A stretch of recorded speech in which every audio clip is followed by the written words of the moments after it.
falar vou passar aqui a falar bom, isso os argentinos não têm do que falar, voleibol.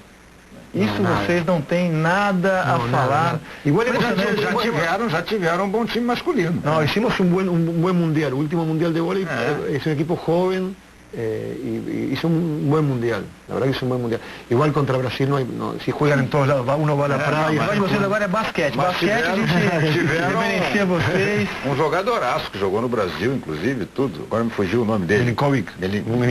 Jogadoraço de voleibol. Mas agora os grandes jogadores estão quase todos na América do Sul, quase todos no Brasil, no masculino e no feminino. O Brasil passou pelos Estados Unidos, 3-1, era para ser um treino, foi um treino um pouco mais duro do que se esperava. O Brasil termina no primeiro lugar do grupo F, como destaca o Globoesporte.com, supera treino difícil contra os Estados Unidos e confirma a liderança do grupo. Agora o Brasil vai encarar o Japão. É importante explicar bem essa história de que era para ser um treino, hein? Porque os Estados Unidos é um timaço. Era para ser um treino porque os dois estavam classificados. Isso, esperava um jogo menos competitivo do que foi. Mas as duas seleções são fortíssimas. Renato, eu estou encantado com a Natália. De novo ela foi a maior pontuadora, não foi do jogo dessa vez, mas foi do Brasil. A Natália é uma jogadora, é uma força da natureza, né? Quer dizer, ela está jogando deslocada, na verdade ela é oposta, ela não é ponteira passadora, está jogando de ponteira passadora porque a Mari e a Paula Pequeno se machucaram, e a oposta da seleção é a Sheila, ou seja, não tem como entrar ali. Está jogando uma barbaridade, vai crescer ainda mais. Contra Cuba, curiosamente, não jogou bem. Contra Cuba, a Natália até teve uma atuação apagada. Mas já fez partidaços contra a República Tcheca, contra a Itália, e voltou a jogar muito bem essa madrugada. É uma jogadora que, muito jovem, 21 anos, certamente vai ser um dos grandes nomes do vôlei mundial aí em breve. E ela está deixando a quadra sempre com a maior pontuação do Brasil, muitas vezes do jogo, mas ela é sempre a maior pontuadora. A Sheila geralmente se alterna. A Sheila também às vezes é a maior pontuadora. O Fernando Saraiva, repórter do Sport TV, está no Japão e traz notícias aqui no Redação. Bom dia, André Rizek, bom dia aos amigos do Redação Sport TV. Lá em Hamamatsu, na estreia do Brasil no Mundial, jogo contra o Quênia, em razão da defasagem, da diferença de fuso horário entre Japão e o Brasil, a gente teve uma ideia. As jogadoras deram as manchetes daquela estreia. E hoje a gente vai repetir esse expediente porque as meninas merecem. São 9 jogos, 9 vitórias. Brasil classificado para as semifinais e enfrenta o Japão sábado de manhã essa partida, 20 para as 7 da manhã no horário de Brasília. Natália, uma manchete para essa classificação da seleção brasileira. Invicto, o Brasil segue para as semifinais do Campeonato Mundial. Tá contratado, hein? Eu vou na união e na superação. União e superação. Já que uma manchete pode ser para a campanha do Brasil, pode ser para o jogo de hoje, pela classificação. Não desiste nunca. Tá aí, agora Sheila. Com muita alegria o Brasil chegou à semifinal. Olha, só profissional aqui, hein? Então é isso. Tem a Camilinha aqui, Camilinha. Você tá paisana, tá de casaco com você, achei que fosse uma fã pedindo autógrafo aqui. A sua manchete. O Brasil vai à semifinal invicto. Muito obrigado, Camila. Então é isso, André Rizek. Olha, manchetes fresquinhas aí para o Redação Sport TV. Volto com você. E a Natália é uma figura, reclamou que ela já tinha feito aquela manhã. Eu já fiz, invicto Brasil vai a semi. Mas eu só acho o seguinte, todas elas fizeram manchetes que poderiam ser publicadas, mas nenhuma poderia trabalhar no Olé, porque faltou a picadinha, faltou o bom humor, a ironia. Renato, mas de que manchete você daria para a situação do Bernardinho? O Bernardinho deu uma entrevista para a revista Alfa, uma revista masculina recentemente lançada pela editora Abril, e a revista estampou que o Bernardinho pede desculpas à torcida brasileira. O Bernardinho explicou que não é bem assim, que a frase teria sido fora de contexto. Vamos primeiro ouvir o Bernardinho sobre esse assunto, depois eu quero ouvir você. Vamos ouvir, abrir aspas para Bernardinho aqui no Redação. E você fica no seguinte dilema interior, acredito eu.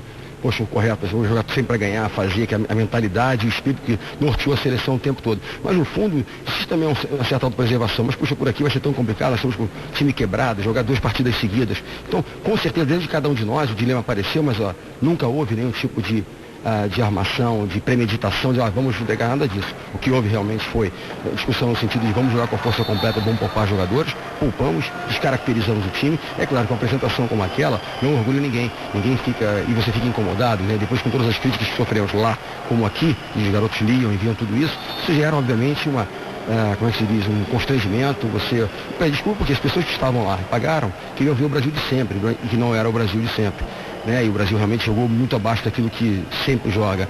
E segundo, as pessoas também que nos acompanham e querem ver aqui e viram a decepção. Então é nesse sentido, de uma péssima prestação, de uma preparação equivocada. Agora, a responsabilidade toda minha. É importante se diga que na escalação do time, nas opções feitas, embora obviamente as pessoas opinem, os jogadores opinem, as responsabilidades são minhas. E nenhum dos jogadores se portou de forma equivocada. E agora, quando você passa por uma dúvida, e as pessoas colocando em dúvida a sua ética, a sua moral, tudo isso gera uma série de complicações. E é claro que o constrangimento, ele vem por tudo isso. Embora, eu digo, caminhos de cabeça erguida, quando as pessoas falam comigo, bela estratégia, não houve uma estratégia, que houve foi uma não estratégia. Eu não consegui controlar todos aqueles dados e, digamos, conduzir da forma correta. E o que aconteceu foi que acabou culminando com aquele jogo. Mas o mais importante é que o time teve forças e moral para resgatar uma situação depois de tanta pressão e sair com o campeonato mundial. Né? Isso foi tão pouco valorizado, isso é talvez um pouco aquilo que nos incomode. Mas da forma que colocaram como desculpas, fique bem claro, as desculpas têm relação a uma péssima atuação, né, um time desfocado, despreparado para uma determinada situação, por uma série de elementos que foram convocados. Agora, se você coloca fora de contexto, as pessoas vão fazer interpretações que querem, e nem sempre são, né, aquelas que a gente espera que as pessoas realmente façam. E aí, Renato? Olha, eu acho que o Bernardinho explica bem a situação de uma maneira geral. É claro que o Brasil acabou de uma certa forma entregando o jogo ao não escalar o Bruninho. Um time de voleibol jogar sem levantador, é claro que vai perder. Não é necessário que o jogador chegue lá e vou cortar para fora ou vou cortar na rede. Isso não acredito que tenham feito. Mas quando você escala, é como se você jogasse futebol sem goleiro. Você diz assim, olha, não, eu não vou entregar o jogo, mas eu tiro o meu goleiro. Ora, bolas, é claro que você vai perder. Né? Agora, eu entendo também que o campeonato foi muito mal feito. A fórmula do campeonato era muito mal feita. O Brasil, de fato, se tivesse ganhado aquele jogo e tivesse ido pegar adversários mais difíceis nas quartas de final e semifinal, talvez não tivesse ganhado o título. Eu acho que é triste, não há a menor dúvida, é um título espetacular, mas que tem essa mancha, vai ficar com essa mancha assim, não tem como evitar. E é importante que a Federação Internacional de Vôlei tenha já entendido isso, e me parece que nas próximas edições a regra não será essa. Agora, você não acha também que estamos falando disso até hoje, por um simples motivo, a relutância da seleção brasileira e depois do jogo ter dito, foi isso mesmo, a gente se entregou. Aí você fica tergiversando, para usar um verbo. Claro, mas é isso mesmo. O próprio Giba, que depois do jogo disse que era uma mancha na carreira dele, ao desembarcar aqui já tentou mudar um pouco o discurso. Nesse aspecto concordo contigo. Acho que teria sido mais fácil dizer o seguinte, olha, com esse regulamento, da maneira como a gente realmente não vai ganhar porque vamos ser prejudicados. O regulamento, para mim, é o maior vilão dessa história toda. Nesse negócio de mídia, entrevistado, personagem de mídia, você falar a verdade nu e cru, de forma direta e simples, é sempre o caminho mais fácil. Você impede que haja especulações e que o assunto morra. Você favorece que o assunto morra ali na hora. E chegou a ser discutido na Argentina, o Brasil ter entregado o jogo para a Bulgária? Sí, fue un tema, nosotros incluso teníamos un enviado en el Mundial de Vóley y fue un tema que... ¿Con humor? ¿Cutucar o Brasil? No, puntualmente entiendo lo que decía él y me parece que la manera en que estaba organizado el torneo permitía esas cosas.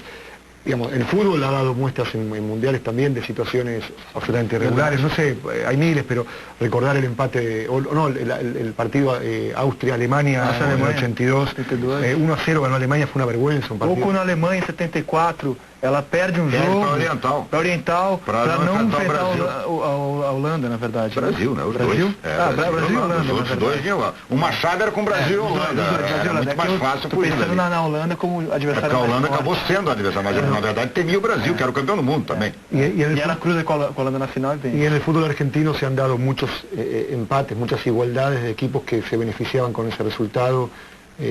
Uno recordado es una última fecha de un torneo entre River y un equipo que se llama Atlético Rafaela, que con el empate River era campeón y Atlético Rafaela se evitaba descender y empataron 1-1. Incluso la televisión mostró unos diálogos de un jugador de Rafaela con uno de River pidiéndole que dejara hacer el gol, o sea, que ya era hora que dejara hacer el gol. El deporte tiene este tipo de historias que no son ideales, pero que hay que convivir con ellas.